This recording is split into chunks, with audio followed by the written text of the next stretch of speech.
So yeah, and then I got this little tap on the shoulder, and we became friends. We ended up starting a band together, and we went to Australia together. That was a lot of fun. If you know Nathan Rogers, you know he's an interesting person, and we had a lot of interesting moments. But eventually, we ended up doing something. We ended up doing a Stan Rogers tribute show. Nate invited me along. I was part of a band of 4 guys, and we went coast to coast. We started out on the East Coast and went all the way to BC. And it was a lot of fun. It was really interesting to get to know that music and to meet all of the fans. And you could see the generations of families who had listened to Stan, and you know, kids had listened, and then they'd given it to their kids, and kids would come up and say, I never got to see him, I always wanted to see him, this and that, and so many stories. It was really interesting. But we had one wonderful night in Manitoba, and after the gig, the committee that put on the show decided to have an after party, and they invited some key members of their community and the artists to come. And so I remember, you know, someone had made cabbage rolls, and there was kumbasa everywhere, and someone brought ribs, and there was all sorts of goodies and squares, you know, old people stuff. Like, it was great. And I remember sitting downstairs in the basement. It was a wonderful night, and we were chatting all sorts of people. I was sitting in the couch, and next to me, we were sharing a table, and this other older lady was there, and we were chatting about the show. She enjoyed it, and she was talking about what she liked, and she said, you know, I really like your voice, and thank you. And she's like, you remind me of a young Robert Goulet. Yeah, that was my reaction too. I was just like, who's that?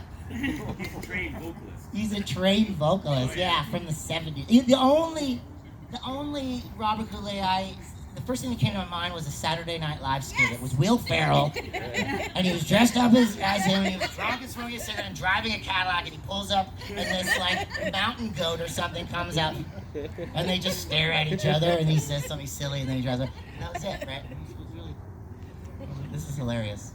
So I thought I would, of course I thanked her. I thought it was a nice compliment. I think when someone says you sound like someone that they really love, I think that's a nice compliment, even if you don't know who the hell they are.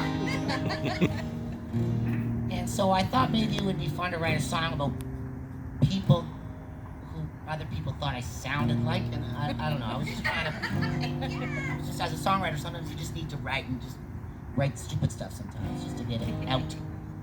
And then I got kind of a little frustrated. It seemed a little silly and too silly, and I ended up writing this song about songwriters, about artists that have inspired me, people that I've listened to since I was a kid, and artists that I know now who have inspired me, and who I love, and friends of mine, and also people that I've always loved over the years for all of their musical reasons. So the song kind of turned out to be a love song for songwriters, and it's pretty cool. You might recognize some of the names in there. And in fact, I had written one version, and I played it for Nathan, and he was like, "This is a horrible song." I'm like, what are you talking about? It's pretty fun. I think it's kind of fun, you know. It's silly. People like it. And he's like, "Yeah, but you didn't write me into it." I'm like, well, I couldn't get everybody in. He got really upset, and I got like, maybe I should just write him in. So I wrote in his name, Rogers. You hear Rogers in the song. And I played it for him, and he's like, no one will know that it's me, though. So anyway, I have to just make that comment before. Nathan Rogers, but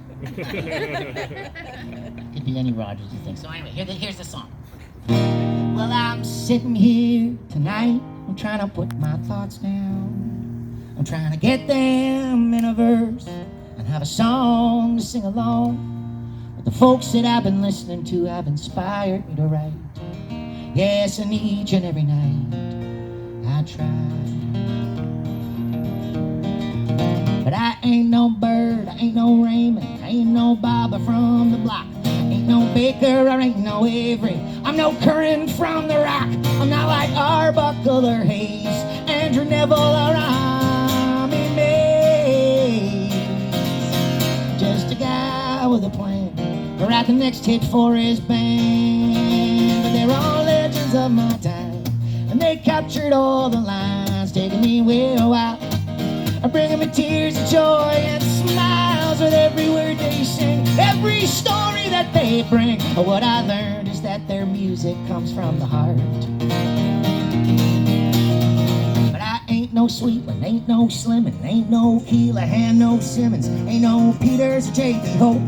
And there's a million more I know. Ain't no Rogers, ain't no Dunn, ain't no Wilson, ain't no Williams, no Willie or Stevie Wonder. But every time I hear that thunder of that AC/DC riff, I remember what I missed, and I try to get them thoughts down on the page. But I ain't no Levis, you're no Reddick, don't got no Weber Brothers Havoc, and my rhymes they aren't like Cooks. Sure as hell can't sing like Alexa Dirks. Ain't no Nelson, ain't no Marley, ain't no Cohen or Marvin Gaye. I got a lot more living to do before the hits come my way. Ain't no Sexton, ain't no Sexton, don't got no riffs like my boy Carl Denson. Just a guy with a six string, I'm trying to get you to listen. Ain't no Springsteen, ain't no Young, can't strut like Jagger or Ellington. Just a guy with a plan to write the next hit for his band. Yeah, but they're all legends of my time, and they captured all the lines, taking me away a while. I bring them tears of joy and smiles with every word they sing, every story that they bring. What I learned is that their music comes from the heart. But I ain't no Bird, ain't no Raymond, ain't no Baba from the block, I ain't no Baker, or ain't no Avery, I'm no Curran from the Rock. I'm not like Arbuckle or Hayes, Andrew Neville or Robbie May. Just a guy with a plan to write the next hit for his band, with his old guitar in my hand. And I hope y'all understand what I'm trying to say. Come on.